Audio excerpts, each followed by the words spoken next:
మొన్న బొత్స సత్యనారాయణ గారు ప్రెస్ మీట్లో ఆయన చాలా బాధపడ్డారు రాజశేఖర రెడ్డి గారిని తలుసుకొని.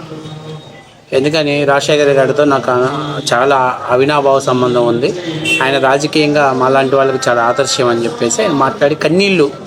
అసలు అందరూ చూస్తే పెద్ద ఒక పొలిటికల్ డ్రామా నడిచింది. అయితే దీని మీద వైఎస్ షర్మిల గారు మనం మాట్లాడుతూ, బొత్స సత్యనారాయణ గారు గతంలో పిసిసి అధ్యక్షుడిగా ఉన్నప్పుడు అనేకమైనటువంటి ఆరోపణలు వైఎస్ కుటుంబం మీద చేసిన మాట వాస్తవ విషయం. ఆయన విజయమ్మ గారిని నిండు శాసనసభలో అవమానపరిచాడు. వాస్తవానికి ఆ రోజు సోనియా గాంధీ గారి కళ్ళల్లో ఆనందం చూడటం కోసం, ఆయన పిసిసి అధ్యక్ష పదవి నిలబెట్టుకోవటం కోసం వైఎస్ కుటుంబం మీద అనేకమైనటువంటి ఆరోపణలు చేసిన మాట వాస్తవ విషయమే. ఆయన జగన్మోహన్ రెడ్డి గారి పార్టీలో కొనసాగించడం, జగన్మోహన్ రెడ్డి గారు నిజంగా రాజశేఖర రెడ్డి గారి మీద ప్రేమ ఉంటే ఇలాంటి పని చేయడు. ముందు విజయమ్మకి జగన్మోహన్ రెడ్డి గారి పార్టీలో కొనసాగుతున్నందుకు విజయమ్మ గారికి ఆయన క్షమాపణ చెప్పాలి బొత్స సత్యనారాయణ గారు అని చెప్పారు. అయితే ఇక్కడ చాలా ముఖ్యమైన విషయం ఏంటంటే, గతంలోకి వెళ్ళినట్లయితే వాస్తవానికి వైఎస్ మరణం తర్వాత సంతకాలు సేకరించడం, ఆ తర్వాత ముఖ్యమంత్రి పదవి ఎవరు అనేది ఊహాగానాలు జరుగుతున్న సమయంలో అనూహ్యంగా రోసయ్య గారు అప్పట్లో వేదిక తెరపైకి రావటం, ఆ తర్వాత రోసయ్య గారు కొన్నాళ్ళు ముఖ్యమంత్రిగా చేసిన తర్వాత మళ్ళీ కొత్త ముఖ్యమంత్రి రాబోతున్నటువంటి ఊహాగానాలు నడుస్తున్న సమయంలో అప్పట్లో బొత్స గారి పేరు కూడా వినిపించింది. అయితే లాస్ట్ మినిట్లో అధిష్టానం నల్లారి కిరణ్ కుమార్ రెడ్డి గారిని ముఖ్యమంత్రిగా ప్రకటించడం జరిగింది. బొత్స గారిని పిసిసి అధ్యక్షుడిగా కొనసాగించారు. అయితే అప్పట్లో జగన్మోహన్ రెడ్డి గారి కుటుంబం మీద బొత్స సత్యనారాయణ గారు ఎదురుదాడి చేసిన మాట వాస్తవ విషయమే. అనేక సందర్భాలలో ఆయన అనేకమైనటువంటి పదజాలాన్ని వాడిన మాట వాస్తవ విషయమే. ఈరోజు ఆయన ఏదో రాజశేఖర రెడ్డి గారిని గుర్తుకు తెచ్చుకొని ఏడుస్తున్నాను, బాధపడుతున్నాను. ఎందుకంటే రాజకీయాలలో ఎవరు శాశ్వత మిత్రులు ఉండరు, శాశ్వత శత్రులు ఉండరు, అది వాస్తవ విషయమే. కానీ రాజకీయాలలో గతంలో ఆయన ఏం చేశారో కూడా దాన్ని మర్చిపోయి మాట్లాడటం అనేది బొత్స గారి విజ్ఞతకు నేను వదిలేస్తాను. బొత్స సత్యనారాయణ గారు ఏం మాట్లాడారు, ఆయన మాట్లాడినటువంటి మాటలు అనేకమైనటువంటి పేపర్ క్లిప్స్ ఇప్పుడు సోషల్ మీడియాలో సర్క్యులేట్ అవుతున్నాయి. నిజంగా కానీ బొత్స గారు మాట్లాడిన మాటలు జగన్మోహన్ రెడ్డి గారి పరిగణలోకి తీసుకుంటే, నిజంగా జగన్మోహన్ రెడ్డి అంటే రాజశేఖర రెడ్డి గారి బిడ్డ అయితే మాత్రం జగన్మోహన్ రెడ్డి గారు బొత్స సత్యనారాయణ గారి మీద సీరియస్ అవ్వాలి, పార్టీ నుంచి సస్పెండ్ చేసే బాధ్యత తీసుకోవాలి.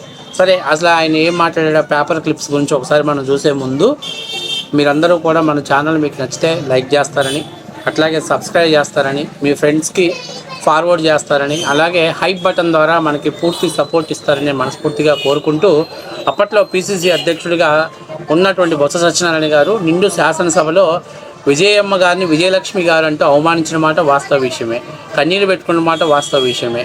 అక్కడతో ఆగకుండా జగన్మోహన్ రెడ్డి గారి మీద కూడా బొత్స సత్యనారాయణ గారు రాజశేఖర రెడ్డి గారి మీద కూడా అనేకమైన అనుచిత వ్యాఖ్యలు చేశారు. అందులో మొదటిది ఒక పేపర్ క్లిప్, జగన్ది నేర చరిత్ర. ఇది 26/5/2012 బొత్స సత్యనారాయణ గారు హెడ్డింగ్ పెట్టేసి రాసినటువంటి మాట. అధికారంలోకి వస్తే అరాచకమే, అల్లర్లు సృష్టించి ఎన్నికలు ఆపే కుట్ర, ఆయన వల్లే ఇంతమంది అరెస్ట్ అయ్యారు, అయినా ఆయన మనసు కరగదు అని బొత్స గారు ఒక సైడ్ హెడ్డింగ్ పెట్టినటువంటి దాంట్లో ఒక పేపర్ క్లిప్ని రిలీజ్ చేయడం జరిగింది. అట్లాగే ఈ పేపరు మళ్ళీ వీళ్ళు ఏదైనా మాట్లాడితే లేదు జగన్ అంటే ఏబిఎన్ లేకపోతే ఈనాడులో వచ్చిందంటారు, కానీ ఇది క్లిప్ వచ్చేసి మనకి ఆంధ్రప్రభలో ఇవ్వడం జరిగింది. ఇక జగన్ అక్రమాలతోటి రాష్ట్ర ప్రతిష్టకు మచ్చ, ఆయనకు తగిన శాస్తి జరుగుతుంది. 2004లో ముందు వైఎస్ ఆర్థిక ఇబ్బందులు, నేనే ప్రత్యక్ష సాక్షిని, వారి తీరు దొంగ, ఎదుటి వారిని దొంగన్నట్టుగా ఉంది. పిసిసి అధ్యక్షుడు బొత్స వ్యాఖ్యలు, ఇదొక వ్యాఖ్యలు చేయడం జరిగింది. జగన్ వద్ద టన్నుల కొద్దీ అవినీతి ధనం ఉంది, పిసిసి అధినేత బొత్స. ఇది 14/3/2012 ఈయన మాట్లాడటం జరిగింది. అవినీతి డబ్బుతో మదంతో విర్రవీగుతున్న జగన్ 23/5/2012 పిసిసి చీఫ్ బొత్స సత్యనారాయణ గారు మాట్లాడటం జరిగింది. ఇది ఎక్కడ అంటే పోలవరంలో ఏదో మీటింగ్కి వెళ్ళినప్పుడు మాట్లాడారు. తర్వాత పుట్టుకతోటే నేర చరిత్ర, నీ తండ్రి పెంపకంలోనే లోపం ఉంది. ఇది రాజశేఖర రెడ్డి గారిని, జగన్మోహన్ రెడ్డి గారిని ఇద్దరిని కూడా ఆయన విమర్శిస్తూ రాశారు. ఇక్కడ కొన్ని సైడ్ హెడ్డింగ్లు పెట్టాడు. ఇలాంటి వాడు ప్రజాస్వామ్యానికి ప్రమాదకరం, అరాచక శక్తులతో ధ్వంసానికి రచన చేస్తున్నాడు అని చెప్పేసి కూడా ఈయన పేపర్ క్లిప్స్లో కొన్నిటికి హెడ్డింగ్స్ ఇవ్వడం జరిగింది. రాజకీయాల కోసం మాట్లాడొద్దు, విజయమ్మకు బొత్స సూచన, నీ కుమారుడికు మిగిలిన వాళ్లకు నీతి అని నిలదీత. వాళ్ళు అరెస్ట్ అయితే మాట్లాడలేదని ప్రశ్న. జగన్ అరెస్టు కాంగ్రెస్కు సోనియా గాంధీకి సంబంధం లేదని స్పష్టీకరణ. రాజకీయాలు వేరు, ఆర్థిక నేరగాళ్లు వేరు. జగన్ది చిన్నప్పటి నుంచి నేర ప్రవృత్తే, నేరస్తులే. ఆయుధ విక్రయతతో ఆయనకి స్నేహం ఉంది, సన్నిహితం ఉంది. ఆర్థిక నేరాలలో కూరుకుపోయాడు జగన్ అని చెప్పేసి కూడా ఆయన దానికి ఒక చిన్న ఎక్స్ప్లెనేషన్ ఇవ్వడం జరిగింది. తర్వాత ఇంకొక రోజు 19/5/2022 అంటే అప్పుడు వరుసన పిసిసి అధ్యక్షుడిగా అయిన జగన్మోహన్ రెడ్డి గారి మీద విమర్శలు చేస్తూనే వచ్చాడు. జగన్, నీ నీతి ఏమాటిది? అది చెప్పకుండా ఏవేవో మాట్లాడతావేంటి? బొత్స మండిపాటు. ఆయన్ని సీఎం చేయకుండా పార్టీని సోనియా గారు కాపాడారు, లేదంటే కొన్ని తరాలు కాంగ్రెస్ మర్చిపోయేది. జగన్పై చర్యలు తీసుకుంటే ప్రళయం రాదు. పిసిసి అధ్యక్షుడు స్పష్టీకరణ. మరి మా పట్ల మా బొత్స మామకి అంత హ్యాండ్ పవర్ ఉంది, రేజ్ పవర్ ఉంది. అందరి మీద మాట్లాడాడు. విజయమ్మ గారి మీద మాట్లాడాడు, రాజశేఖర రెడ్డి గారి మీద మాట్లాడాడు, రాజశేఖర రెడ్డి గారి కొడుకైన జగన్మోహన్ రెడ్డి మీద కూడా మాట్లాడాడు. తర్వాత వైఎస్కు ఆత్మఘోష, ఇది 31/5/2012 పెట్టాడు. చావుని స్వార్థానికి వాడారు, మీపై అసహ్యభావం కలుగుతుంది. మీ తపనంతా కుమారుడి గురించేనా? ఆయన నిర్వాహకం వల్లే ఎందరో జైలుకి వెళ్ళారు. విజయలక్ష్మి పైన జగన్మోహన్ రెడ్డి బొత్స ఆగ్రహం. అది సో ఆ రోజు విజయమ్మ గారి గురించి మాట్లాడాడు. తర్వాత ఇంకొక రోజు వదిలాడు. మీ బంగ్లాలను చూపించండి. విజయనగరంలో అయినా మాట్లాడటం జరిగింది. మీ బంగ్లాలు చూపించండి. జగన్కు బొత్స సవాళ్ళు. దొంగ ఎప్పుడు దొంగే. జగన్మోహన్ రెడ్డి గారిని విపరీతంగా తిట్టాడు బొత్స సత్యనారాయణ. ఈరోజు ఏదో మాట్లాడుతున్నాడు. అలాగే వైకాపాలో పాసుపా ప్రవృత్తి మార్చుకోకపోతే జాగ్రత్త. పదవిలో ఉన్నప్పుడు జోగేందర్ ఎందుకు మాట్లాడలేదు? చంద్రబాబును ప్రజలు నమ్మట్లేదు. బొత్స ఉరి మంగళం మీద పడ్డట్టు మళ్ళీ చంద్రబాబు నాయుడు గారి మీద కూడా మాట్లాడేటప్పట్లో.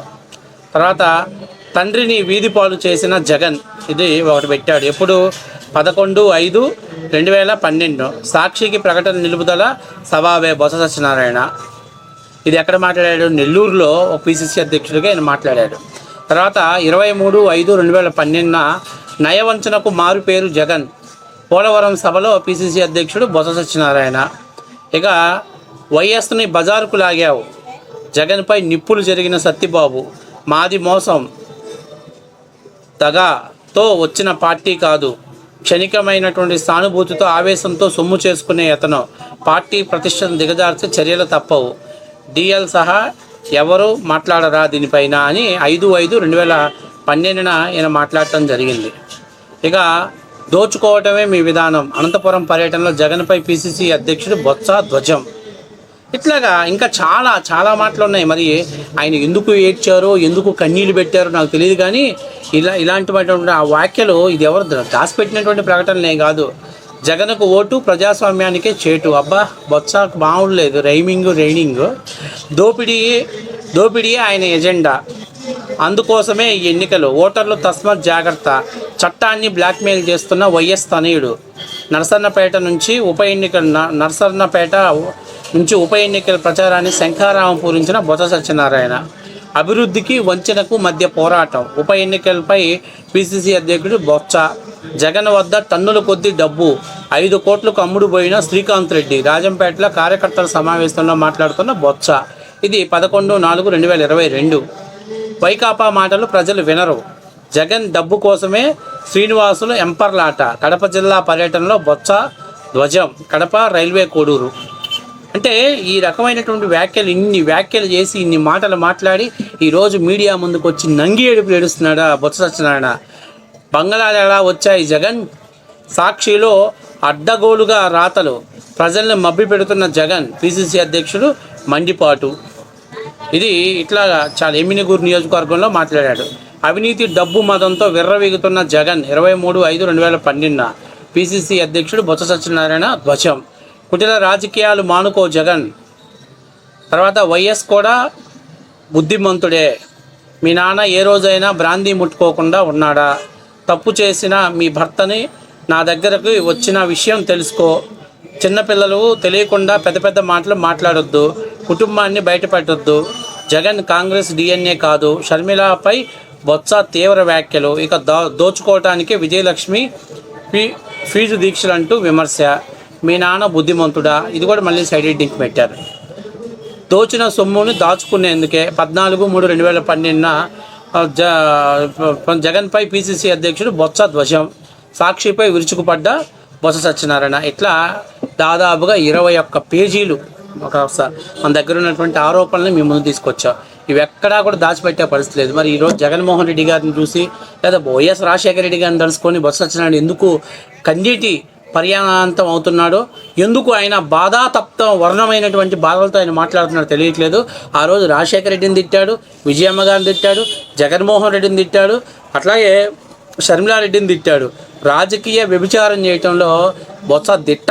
ఇవాళ మాత్రం మీడియా ముందుకు వచ్చేసి అమాయకుడు లెక్కన, ఏమీ తెలియని అమాయకుడు లెక్కన ఆయన మాట్లాడుతున్నాడు, ఆయన చూస్తున్నాడంటే మరి ఈరోజు జగన్మోహన్ రెడ్డి గారికి నైతిక విలువలు విశ్వసనీయత ఉంటే ఖచ్చితంగా తండ్రి మీద, తల్లి మీద, చెల్లి మీద, నీ మీద, సరే తల్లి చెల్లి పక్కన పెట్టేసి మీ పార్టీలో ఉన్నటువంటి రాజశేఖర రెడ్డి గారి బొమ్మ పెట్టుకున్న తండ్రి మీద, నీ మీద అత్యంత జుగుత్సాకరమైన వ్యాఖ్యలు చేసిన బొత్స సత్యనారాయణని నిమిషం కూడా పార్టీలో కొనసాగించకుండా ఉండాలి. కానీ నువ్వు కొనసాగిస్తున్నావంటే నీ విలువలు, నీ విశ్వసనీయతలు ఏ పార్టీ నువ్వు అర్థం చేసుకో.